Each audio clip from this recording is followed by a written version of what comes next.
کہانی کچھ یوں ہے کہ ایک علاقے میں ایک بہت بڑا گھر تھا اور اس گھر کے اندر جو فیملی رہتی تھی ان میں سے ایک جو بچہ تھا اس کا نام تھا ارسلان. کیا نام تھا؟ ارسلان نام کا بچہ بھی اس فیملی کا حصہ تھا اور وہ اسی گھر کے اندر رہتا تھا. اچھا, ان کے گھر کے اندر ایک بہت بڑا صحن تھا. صحن. اب وہ بچہ بھی ظاہر صحن میں آپ کو پتا ہے کھیل کود ہوتی رہتی ہے, کھلی جگہ ہو تو بچہ آسانی سے کھیل سکتا ہے.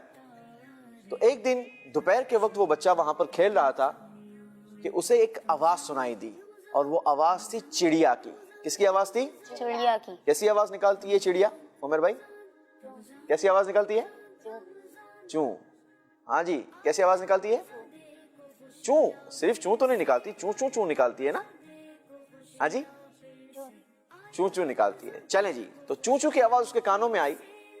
وہ ادھر ادھر دیکھنے لگا کہ آواز کہاں سے آ رہی ہے. پہلے تو اس نے نیچے نیچے ساری جگہ دیکھ لی, پورے صحن میں چکر لگایا, کہیں بھی اسے چڑیا نظر نہیں آئی. پھر اس نے دیوار پر جیسے ہی نظر اٹھائی کیا دیکھتا ہے کہ دیوار پر ایک ہک پر ایک چڑیا بیٹھی ہوئی ہے. اب چڑیا دیکھ کر بڑا خوش ہوا اور اسے یہ فیل ہوا کہ لگتا ہے کہ باہر چونکہ دھوپ زیادہ ہے تو یہ چڑیا یہاں پر شیڈو کے اندر سائے میں آ کر بیٹھ گئی ہے. ٹھیک ہے, اور اسے بھوک لگی ہوگی چونکہ ابھی ارسلان بھائی نے کھانا کھایا تھا. اب ارسلان کو ایک آئیڈیا آیا. ارسلان نے سوچا کہ کیوں نہ اس چڑیا کو کھانا کھلایا جائے. وہ اپنے گھر کے اندر گیا اور جا کر امی سے کہنے لگا, امی مجھے چاول دیجیے. امی نے کہا بیٹا ابھی تھوڑی دیر پہلے تو آپ نے کھانا کھایا ہے. کہنے لگا بس امی آپ مجھے ایک پلیٹ کے اندر چاول نکال کے دیجیے. امی نے فریج سے چاول نکالے اور ارسلان کے ہاتھ میں دے دی پلیٹ. اب ارسلان نے وہ پلیٹ صحن کے اندر رکھی اور آواز دینے لگا چڑیا کو, آؤ چڑیا میں کھانا کھلاؤں تمہیں, اپنے ہاتھوں سے کھانا کھلاؤں, جلدی سے میرے پاس آ جاؤ, بڑی پیاری اچھی چڑیا ہو. لیکن چڑیا تھی کہ وہ تو وہیں بیٹھی رہی. ابھی ایسے چڑیا آتی ہے؟ ہاں نہیں آتی ہے, چڑیا تو ڈرتی ہے. کافی دیر تک ارسلان جو ہے وہ بیٹھا رہا. اب جب چڑیا نہیں آئی نا تو یہ اداس ہو گیا. کیا ہو گیا عمر بھائی؟ اداس ہو گیا. آپ تو اداس نہیں ہوئے نا. چلیں جی, تو وہ ارسلان بھائی جو تھے وہ اداس ہو گئے اور انہوں نے اپنی پلیٹ اٹھائی اور اندر آ گئے. امی نے جب دیکھا کہ ارسلان بھائی تو اداس چہرہ لٹکائے ہوئے گھر کے اندر آ گئے اور پلیٹ بھی جوں کی توں موجود ہے, اس کے اندر چاول جو موجود تھے وہ جوں کے توں تھے, تو امی نے پوچھا کہ بیٹا کیا ہوا ہے, خیریت تو ہے؟ اب ارسلان بھائی نے ساری داستان امی کو بتائی کہ امی باہر صحن میں دیوار پر ایک چڑیا بیٹھی ہے اور میں اس کے لیے کھانا لے کر گیا تھا. میں نے اسے کافی آواز دی جیسے آپ مجھے آواز دیتی ہیں, آؤ بیٹا ارسلان کھانا کھا لو, تو میں دوڑتا ہوا آتا ہوں, لیکن چڑیا تھی کہ وہ آئی نہیں. تو امی نے کہا اچھا یہ بات ہے, آؤ میرے ساتھ. اب امی نے ارسلان کو لیا اور باہر صحن میں لے گئی. باہر جا کر پلیٹ صحن میں رکھی اور خود واپس سے گھر کے اندر آ گئی ارسلان کو لے کر اور دروازہ کر دیا بند. ارسلان کی امی نے ارسلان کو گھر کے اندر ایک ایسے روم میں بٹھا دیا جس کی کھڑکی صحن کے اندر کھلتی تھی. کہا کہ اس کھڑکی سے باہر دیکھو کیا ہو رہا ہے. ابھی تھوڑی دیر گزری تھی, چڑیا نے ادھر دیکھا ادھر دیکھا, بالکل سناٹا تھا, میدان صاف تھا, تو وہ پھر کر کے اڑتی ہوئی آئی اور چاول کھانے لگی. ارسلان میاں بڑے خوش ہو گئے.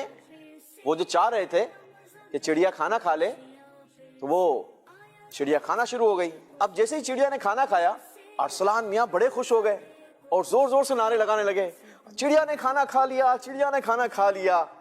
اب امی مسکرائی اور امی نے کہا کہ بیٹا چڑیا جو ہے وہ ہاتھوں سے کھانا نہیں کھاتی, بلکہ اس کے لیے دانا رکھ دینا چاہیے, رکھ کر دور ہٹ جائیں گے تو یہ کھانا کھائے گی. اب ارسلان بھائی کی عادت ہو گئی, وہ روزانہ پرندوں کے لیے اپنے صحن کے اندر چاول دانا وغیرہ رکھ دیا کرتے تھے اور بہت سارے پرندے آ آ کر اس میں سے کھانا کھاتے تھے. پیارے بچوں, اس کہانی سے ہمیں کیا سیکھنے کو ملا؟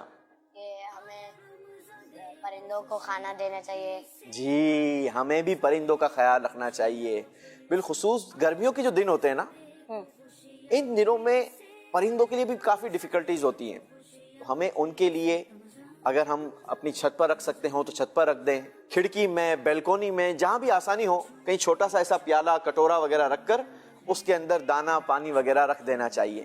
یہ بھی ایک صدقہ ہے. جی تو عمیر بھائی یہ بتائیے ہمیں کیا اس کہانی سے سیکھنے کو ملا؟ کہ ہمیں اپنی امی کی بات ماننی چاہیے اور ہمیں چڑیا کو کھانا کھلانا چاہیے. اور ہم لوگ کو گرمی میں, ہم لوگ کو بھی گرمی لگتی ہے تو چڑیا کو بھی پیاس لگتی ہے, بھوک لگتی ہے, تو ہم کھلائیں گے اور ہمیں ثواب ملے گا. جی چلو بھائی, عمیر بھائی نے تو پورا ماشاءاللہ آخری کا نچوڑ بیان کر دیا. جی آپ کیا بیان کریں گے بھائی, اس کہانی سے آپ کو کیا سیکھنے کو ملا؟ پرندوں کو ہمیں دانا پانی دینا چاہیے. ہاں, پرندوں کا خیال رکھنا چاہیے.